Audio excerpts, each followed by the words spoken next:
Nós estamos de volta aqui falando hoje sobre síndrome de Down, entendendo um pouco mais essa síndrome. Nessa sexta-feira é o Dia Internacional em que todo mundo lembra, né, o que acontece com as pessoas que levam essa síndrome, também como os familiares devem lidar com isso, como a gente deve lidar e como a pessoa que tem a síndrome deve se comportar também, porque ela tem plena consciência de tudo o que acontece com ela. Você que está aí em casa, você que tem dúvidas sobre esse assunto, aproveita esse momento para tirar todas elas com a gente, tá? Você pode participar por e-mail, que é o açãonacional@rs21.com.br. Você, se preferir, pode ainda ligar para 19 3871 9620. E se estiver nas redes sociais, acesse a nossa página facebook.com/Ação Nacional, vai lá no nosso post da noite, comenta que a gente compartilha com todos aqui. No final tem um sorteio de um livro lindo infantil, uma historinha linda para você que tem filhos, você que tem conhecidos, Os Três Porquinhos e o Lobo Sedutor. Um padre aqui do interior de São Paulo que escreveu esse livro, imperdível para você que acompanha a programação da Rede Século XXI. Participando tanto por telefone quanto por e-mail ou redes sociais, você está concorrendo ao livro, tá? Quero aproveitar e ler o e-mail da Daniele Cristina Beraldo. Ela está dizendo que está gostando muito do tema do nosso programa. Ela é mãe do Miguel, de 2 aninhos e meio, frequenta a Fundação Síndrome de Down em Campinas, faz atendimento aí com o Fábio, com fisioterapia. E ela está dizendo aqui um pouco da história dela. Ela diz que agradece todos os dias, né, por ter sido acolhida não só pela Fundação, mas que o Down é um ser normal e que é capaz de realizar tudo o que quiser. Ela reforça que basta a gente acreditar e respeitar o tempo deles. Ela diz que ama ser mãe de alguém que tem síndrome de Down, tão lindo como o Miguel. Beijos aqui para todos nós, beijo para você também, viu, Daniela? É muito importante quando uma mãe também fala sobre esse assunto, né? Parece que quebra uma barreira, né, Daniel? Com certeza, que é justamente a questão de reconhecer o que o seu filho pode fazer, né? E da mesma forma como é importante que um filho, qualquer filho, seja reconhecido, o filho com síndrome de Down também vai precisar desse conhecimento para conseguir se desenvolver plenamente. Olha, muitos aprendem também, se sentem à vontade para o mundo das artes. Muitas pessoas que têm a síndrome se identificam com esse mundo. E a história do Rafael e da Ariane, vamos acompanhar. Os movimentos soltos ajudam na preparação. É dessa forma que eles se aquecem antes de subir ao palco para dar vida aos personagens criados na imaginação. É com entusiasmo que Rafael Nardi e seus amigos participam das aulas de teatro. Sou Rafael Nardi, tenho 32 anos, faço teatro faz muito tempo já. O teatro, para mim, é divertido. Coordenação motora para criar os movimentos. Memória para decorar os textos e coragem para enfrentar uma plateia são os desafios do teatro adaptado para essa turminha especial.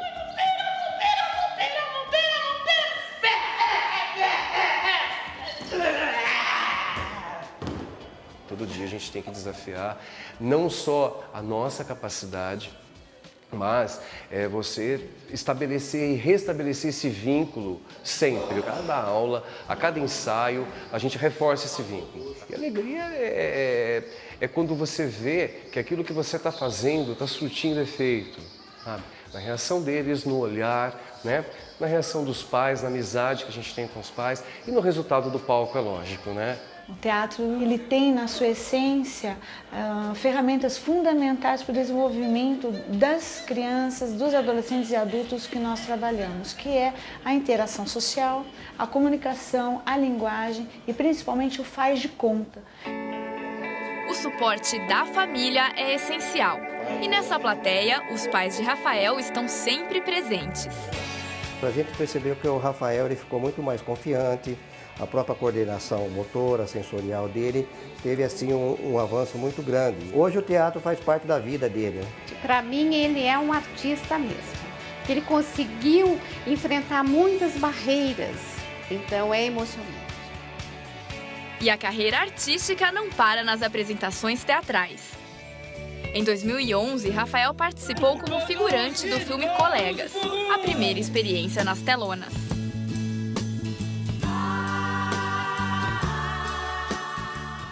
Assim como Rafael, Ariane também encontrou na arte um meio de expressar seus dons. A sutileza em cada passo mostra a sensibilidade artística da garota. Oi,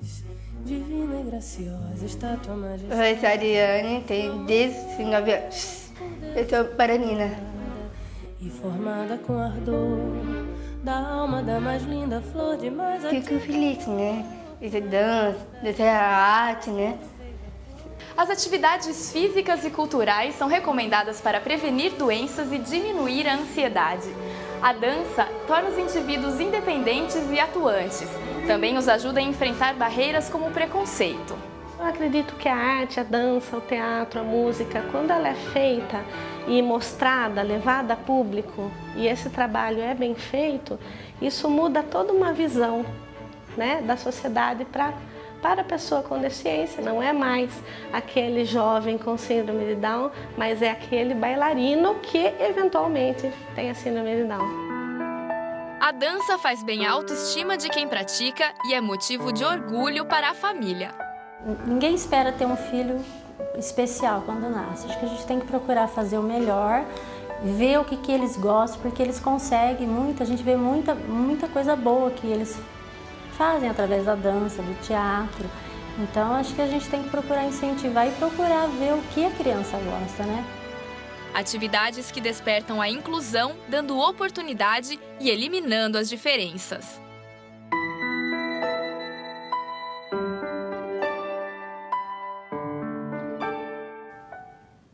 Muito bonito de ver esse exemplo, né, do Rafael, da Ariane e também dos outros alunos que estão aí. Essa reportagem já foi exibida aqui na programação da Rede Século XXI. E olha, uma curiosidade, o Rafael e a Ariane namoram, já completaram 3 anos de namoro essa semana, que eu vi nas redes sociais, viu, Rafael, Ariane? Um beijo para vocês, parabéns pelo empenho, pela dedicação e pelo talento acima de tudo, né? Eles têm um desenvolvimento comum, Daniel, nas artes. Isso ajuda na escola? Você sente isso lá com os seus alunos?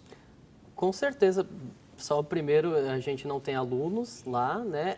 E eu particularmente trabalho mais com os adultos. Mas, por exemplo, lá na Fundação a gente tem um programa de ateliê e é evidente a importância que esse programa traz na vida das pessoas. E a reportagem falou com muita propriedade mesmo. É o desenvolvimento da linguagem, é o desenvolvimento da subjetividade, é o desenvolvimento da expressão, né? A pessoa consegue se expressar com liberdade, né? E isso é muito bom para qualquer pessoa. Vai ajudar na convivência social, vai ajudar em N fatores, na vida e na escola. Aí, no caso, eles namoram. Você até citou no último bloco a questão da afetividade, da vontade, de repente, dos jovens com síndrome de Down, como qualquer outro jovem, de se casar, de namorar, de constituir família. Esse filho, ele necessariamente, de um casal que tem síndrome de Down, vai ter síndrome ou não necessariamente?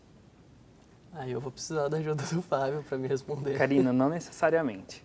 Acontece algumas particularidades.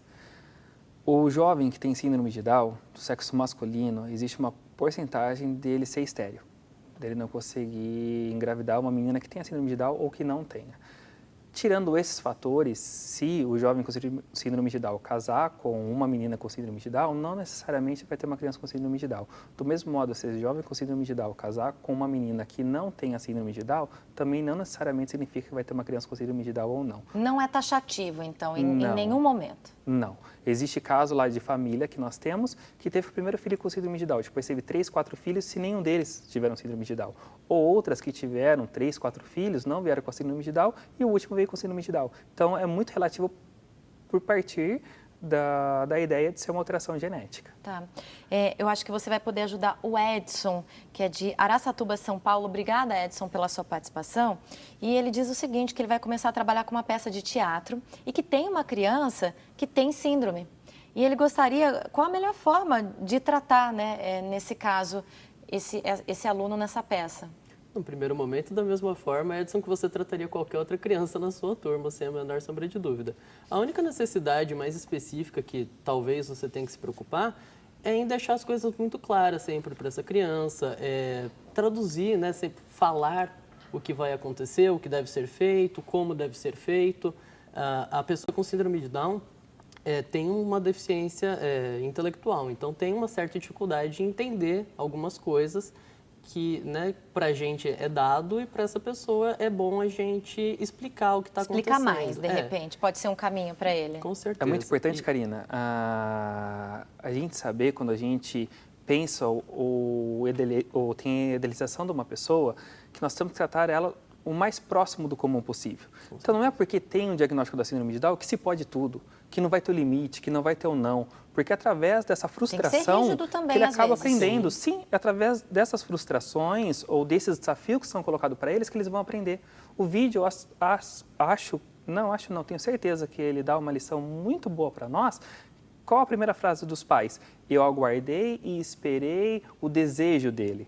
Então, a dança, a arte ou o esporte entra na vida deles por um desejo mesmo deles. Lá nós temos na Fundação inúmeros casos de jovens que trabalham, têm seu trabalho em CLT, em empresas internacionais, aqui também da região, e eles têm o quê? Por hobby, um teatro, por hobby, uma parte física, por um treino físico, por hobby, o Facebook, uma rede social. Então, eles acabam dirigindo porque eles têm o maior desejo e é importante a família apostar nesse momento neles, né? Eu acho que quando a família acredita e abre essas portas, eles sim conseguem evoluir muito. O Daniel, tem um comentário aqui no nosso e-mail do seguinte, no caso do jovem que passa muito tempo ou trabalhando, porque ele é jovem como qualquer outro, vai precisar de um trabalho, vai para a escola, mas se no início, pelo menos na adolescência, isso não pode causar algum sentimento de tristeza ou de depressão no jovem que tem a síndrome por se sentir diferente ou por, de repente, estar exposto aos outros coleguinhas. Como que a gente deve tratar isso? Vocês passam algum tipo de orientação? Tem alguma reflexão nesse sentido sobre a inclusão social desse jovem, de trabalhar a inclusão? Uma coisa que é muito importante quando a gente pensa em inclusão é realmente fazer a inclusão e não a integração da pessoa. Não é porque a pessoa, a criança, por exemplo, foi para a escola regular que ela está incluída nessa escola regular.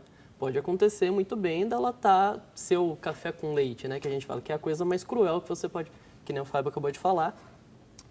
A criança, por exemplo, está na sala de aula e começa a querer sair correndo porque é uma criança. E, coitado, tem síndrome de Down, vamos deixar correr. Não, né? Então, isso já virou uma integração. Ela Mas tá os lá... professores são preparados para isso hoje? Por exemplo, nas escolas do governo? Nas escolas do governo, especialmente, costuma ser melhor o quadro, porque tem a formação continuada mais rígida, né? E, normalmente, seguem as orientações da educação inclusiva, dos parâmetros, né, da educação especial dentro da visão inclusiva, do paradigma da inclusão. Então, nas escolas públicas, normalmente... O conceito existe, para ser cumprido. Certeza, acho que os pais têm que ficar muito atentos também nessa hora, né? Nós tivemos um exemplo, Karina, há pouco tempo lá da Fundação, que eu acho que isso acaba ficando mais simples, acho que o pai que está com essa criança nessa idade escolar, dentro da escola também. Nós tínhamos lá um jovem que foi colocado numa escola para ser inclusiva, tudo com esse jovem que tem o diagnóstico de síndrome de Down, e acontece que toda vez do recreio, ele não queria voltar à sala de aula. E isso era uma angústia para a escola, isso era uma angústia para a família, estava gerando um desconforto entre os amigos. Só que daí, na hora que a escola parou e observou qual o motivo que ele não retornava na sala de aula, é porque ele gostava de ir até a biblioteca da escola e ficar lendo os livros. E aí foi proposto para essa professora, então, os dias que teriam aula de leitura, essa biblioteca ser colocada dentro da sala de aula. E aconteceu o quê? Ele sim retornava à sala e todos os outros amigos dele da sala acabou beneficiando por ter essa biblioteca dentro da sala. Então, o professor ganhou com tempo de leitura maior com os seus alunos, ele não teve mais questão e angústia nenhuma, nem da família, nem da escola, e os outros amigos dele dentro da sala de aula acabaram ganhando também com essa posição da escola, da família e dele dentro dessa sala de aula. Olha, a gente tem comentários lindos chegando aqui, inclusive com exemplo de pais que têm filhos com síndrome de Down, estão dividindo a experiência com a gente. Nós vamos fazer o seguinte, a gente vai para um rápido intervalo, você que não participou, aproveita, liga, manda e-mail, participa, que tem prêmio no final do programa. E a gente volta daqui a pouquinho com mais informações sobre a síndrome de Down. A gente volta já. Como Rafael, a Ariane também encontrou na arte um meio de expressar seus dons. A sutileza em cada passo mostra a sensibilidade artística da garota. Tu és divina e graciosa, estátua.